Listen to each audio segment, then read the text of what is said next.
আসসালামু আলাইকুম সুপ্রিয় দর্শক শ্রোতা, আমরা এখন আসছি যাত্রাপুর বাজারের বাগেরহাট সদর উপজেলার অন্তর্গত বাগেরহাট জেলায়। তো আমরা এখানে একটা ওই নারকেলের আড়তে আসছি। তো এখানে একটু দেখবো আমরা যে নারকেলটা কিভাবে তারা প্রসেস করে বিক্রি করে, এই জিনিসটা আমরা দেখার জন্য আসছি আর কি। ভাই কেমন আছেন আপনারা? আপনারা কি এখানে কাজ করেন না? এটা কার আড়ত? এটা আমির ভাইয়ের নাকি? ও আমির ভাইয়ের আড়ত নাকি? আচ্ছা, তো এই নারকেলগুলো কিভাবে সংগ্রহ করেন আপনারা?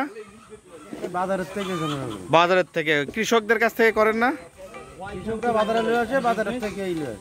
আচ্ছা আচ্ছা, ও কৃষকরা বাজারে নিয়ে আসে, সেখান থেকে আপনারা এটা সংগ্রহ করেন। এরকম প্রতিদিন কত নারকেল আপনাদের এখানে আসে?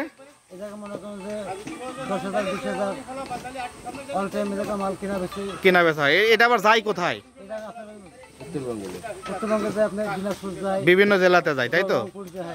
এরকম সাইজের নারকেল কত করে পিস এগুলো গড়ে?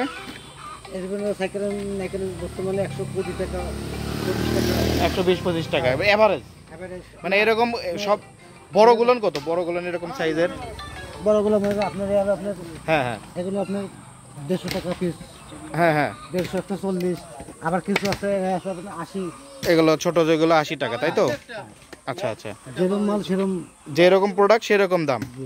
আচ্ছা, এরকম আপনাদের এই যে বৃষ্টিতে কোনো সমস্যা হয় না তো নাকি? না, বৃষ্টিতে মাল থাকলে সমস্যা তো, এই যে পচা পচি যেগুলো আছে সেগুলো কোনো সমস্যা নেই, মানে ভিতরে কোনো ইয়ে হয় না। এই যে এরকম মাল আপনার কতদিন সংরক্ষণ করা যাবে? না, ধরেন আপনি ছিললেন, যদি না ছিলি এরকম করে কতদিন থাকবে? না ছিললে অনেকদিন রাখতে পারবেন, 6-7 মাস 8 মাস রাখতে পারবেন। এটা না ছিললে, আচ্ছা, না ছিললে 6-7 মাস রাখা যাবে। আর এরকম করে ছিললে বেশি দিন রাখা যাবে। কতদিন রাখা যাবে? তারপর 2 মাস,